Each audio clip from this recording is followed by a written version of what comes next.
మీరు civil engineering complete చేసి సైట్‌లోకి వెళ్ళినప్పుడు, ఒక సింపుల్ క్వెషన్‌కి ఆన్సర్ చేయలేకపోతే ఎలా ఉంటుంది? రిగ్రెట్‌గా ఫీల్ అయితాం. సార్ ఈ కాలమ్ సైజ్ ఎంత? అని అడిగితే ఒక లేబర్ మనం చెప్పలేకపోతే చాలా రిగ్రెట్ ఫీల్ అయితాం.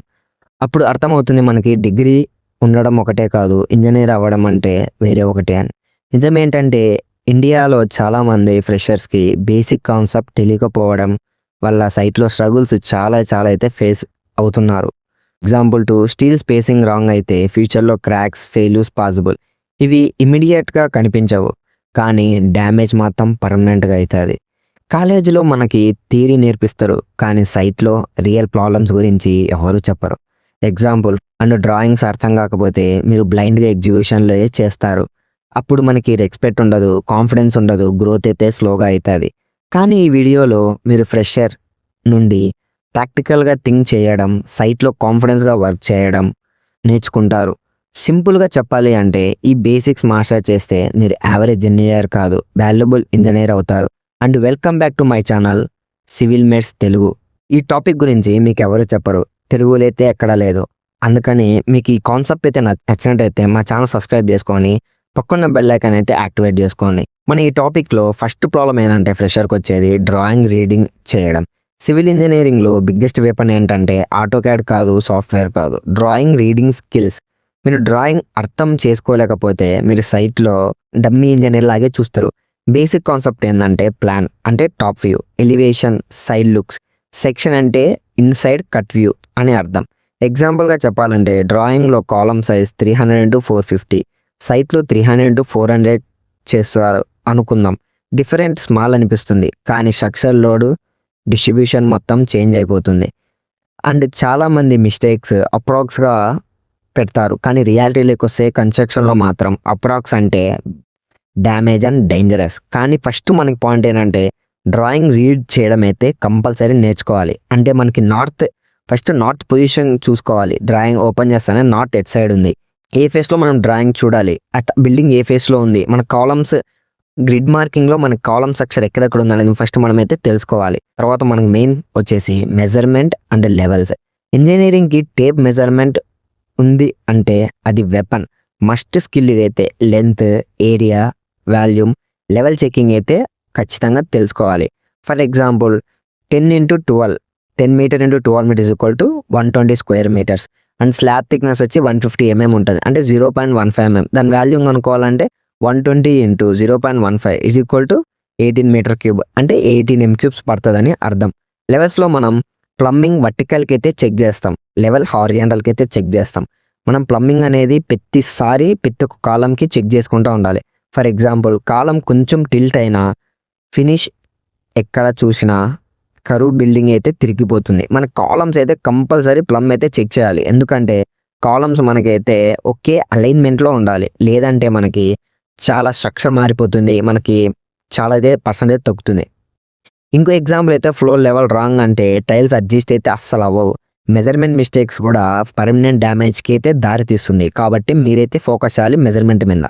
తర్వాత మనకి కాంక్రీట్ రియాలిటీలో ఎట్లుంటుంది. కాంక్రీట్ అంటే సైట్లో డైలీ వర్క్ ఉంటుంది, మనకు తెలిసిందే. సివిల్ అంటేనే మన కాంక్రీట్ వర్క్ అనేది డైలీ అయితే మనకు ఉంటుంది.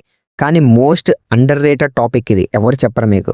బేసిక్గా మనం M20, M25 అయితే మిక్స్ రేషియో అయితే వాడతాం. And water cement ratio. For example నేను వచ్చి M20 గ్రేడ్ చెప్పగలిగితే 1:1.5:3. కానీ సైట్లో ఎలా చేస్తారు అది కూడా తెలుసుకోవాలి. వాటర్ ఎక్కువ పడితే కాంక్రీట్ స్మూత్గా అనిపిస్తుంది, కానీ స్ట్రెంత్ 0 అయిపోతుంది. ఏదో గుర్తుపెట్టుకోండి. క్యూరింగ్ మినిమం 7 to 14 days చేయాలి కాంక్రీట్కి. ఎగ్జాంపుల్ క్యూరింగ్ ఇగ్నోర్ చేస్తే క్రాక్స్ కంపల్సరీ అవుతాయి.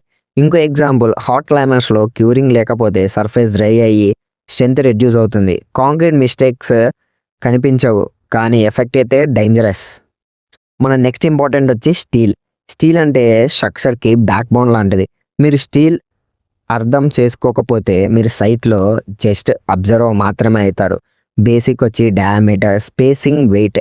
Example 12 mm bar weight D²/160 formula apply చేస్తే 0.88 kg వస్తుంది. ఇది మీకు తెలియాలి. అయితే ఫర్ ఎగ్జాంపుల్ 12 mm బార్ చెప్పా, మీకు అక్కడ 10 mm ఉండొచ్చు, 8 mm కూడా ఉండొచ్చు. ఫర్ ఎగ్జాంపుల్ స్లాబ్లో స్పేసింగ్ 150 సెంటర్ టు సెంటర్ ఉంటాయి. మీరు చెక్ చేయకపోతే రాంగ్ స్పేసింగ్ ఇంక్రీజ్ చేస్తుంది సేవ్ స్టీల్, అండ్ రిజల్ట్ వచ్చి వీక్ స్లాబ్ అవుతుంది. Workers some times short cuts తీసుకుంటారు. ఇంజనీర్ చెక్ చేయకపోతే బిల్డింగ్ కంపల్సరీ అయితే డ్యామేజ్ అయితే జరుగుతుంది. మీరు కంపల్సరీ అయితే స్లాబ్ ఎక్కుతానే ఫస్ట్ స్పేసింగ్స్, ఆ క్రాంక్స్ అన్ని చెక్ చేయగలగాలి ప్లాన్ చూసి. తర్వాత వచ్చి మనకి shuttering, centring and staging.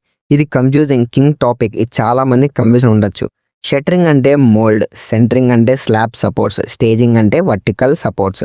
For example కాలమ్స్కి షట్టరింగ్కి మాత్రమే ఉండదు, స్లాబ్కి సెంటరింగ్ ప్లస్ స్టేజింగ్ కంపల్సరీ అయితే ఉండాలి. మిస్టేక్స్ వచ్చి వీక్ స్టేజింగ్ చేస్తే స్లాబ్ కొలాప్స్ రిస్క్ అవుతుంది. చాలా సేఫ్టీగా అయితే మెయింటైన్ చేయాలి స్లాబ్ వేసేటప్పుడు అయితే. ఆ స్టేజింగ్ కాడ కానీ మనకి సెంటరింగ్ చేసే తావ కానీ అది. తర్వాత మనకి ఆ డెప్త్ కూడా ఒకసారి చెక్ చేసుకోవాలి మనం. అంటే అవి చెక్ చేసుకోవాలి. రియల్ సైట్ కేసెస్లో అయితే కొలాప్స్ ఇన్సిడెంట్స్ అయితే జరుగుతాయి. సో ఇగ్నోర్ చేయకండి. ఇవి కూడా కంపల్సరీ పెట్టుకొని ట్రై చేయండి ఫ్రెషర్స్ అన్ని మైండ్లో పెట్టుకొని. ఇవన్నీ మెటీరియల్ నాలెడ్జ్ కూడా మనకి కంపల్సరీ ఉండాలి సైట్లో ఉన్నప్పుడు ఫ్రెషర్ ఇంజనీర్కి. మెటీరియల్ తెలియకపోతే మీరు ఈజీగా చీట్ అయిపోతారు. అంటే సిమెంట్లో OPC, PPC, sand, aggregates. For example మనం బ్యాడ్ శాండ్ అయితే ఉండే ప్లాస్టర్కి అయితే క్రాక్స్ అయితే వస్తాయి. బ్యాడ్ శాండ్ అంటే కొద్దిగా సాఫ్ట్ శాండ్ వాడాలి ప్లాస్టరింగ్కి. మనం కొద్దిగా లో క్వాలిటీ సిమెంట్ వాడకూడదు, వీక్ బాండింగ్ ఉంటుంది. ఇంజనీర్స్ డ్యూటీ ఏంటంటే క్వాలిటీ చెక్ చేయడం ఫస్ట్ ఇంజనీర్స్ డ్యూటీ. అందుకే ఫ్రెషర్స్ని ఖచ్చితంగా ఫస్ట్ సైడ్లోకి వెళ్తాను మిమ్మల్ని మెటీరియల్ చూసుకోమని చెప్తారు. మెటీరియల్ కానీ క్యూరింగ్ కానీ చిన్న చిన్న పనులే మీకు చెప్తారు. కానీ మీకు అన్నీ వచ్చింటే మీకు రెస్పెక్ట్ కూడా చాలా పెరుగుతుంది, స్పీడ్గా అయితే గ్రో అవుతారు. తర్వాత వచ్చి మనకి సైట్ సీక్వెన్సెస్ మనం అర్థం చేసుకోగలాలి. సీక్వెన్సెస్ అర్థం కాకపోతే మీరు ప్రాజెక్ట్ డిస్ట్రాయ్ చేస్తారు. ఆర్డర్, ఎక్స్కవేషన్ చేయాలి, ఫుట్టింగ్, కాలము, స్లాబ్. ఇవి మీరు ఎగ్జాంపుల్ 1 బ్రిక్ వర్క్ ముందు ప్లాస్టింగ్ స్టార్ట్ చేస్తే అంటే వేస్ట్ ఆఫ్ వర్కే కదా, తెలుసు కదా మనకి. క్యూరింగ్ కంప్లీట్ కాకుండా నెక్స్ట్ వర్క్ స్టార్ట్ చేస్తే క్రాక్స్ అయితే ఫామ్ అయిపోతాయి. మనకి సైట్లో ఉండాల్సింది patience and sequence, quality construction అయితే మనకు ఉండాలి. తర్వాత మోస్ట్ ఇంపార్టెంట్ వచ్చి మనకి సైట్ యాటిట్యూడ్. ఇది బిగ్గెస్ట్ డిఫరెన్స్. వర్కర్స్ మిస్టేక్ చేశారా, ఇగ్నోర్ చేస్తే సేమ్ మిస్టేక్ రిపీట్ అవుతుంది. ఇంకో ఎగ్జాంపుల్, కాన్ఫిడెన్స్గా ఇన్స్ట్రక్షన్స్ ఇవ్వకపోతే వర్కర్స్ వినరు.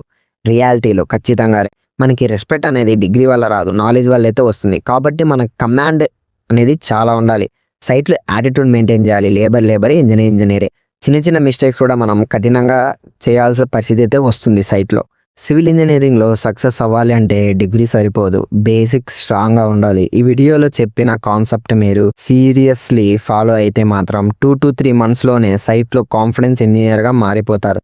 కానీ ఇగ్నోర్ చేస్తే సేమ్ మిస్టేక్స్ రిపీట్ అవుతే గ్రోత్ స్లో అయిపోతుంది. సో డిసిషన్ మీ చేతుల్లోనే ఉంది. లెర్నింగ్ అవ్వాలి అంటే, గ్రో అవ్వాలి అంటే సివిల్ మేథ్స్ తెలుగుని ఇప్పుడే సబ్స్క్రైబ్ చేయండి. నెక్స్ట్ వీడియోలో ఇంకా డీప్ ప్రాక్టికల్ నాలెడ్జ్ మీకైతే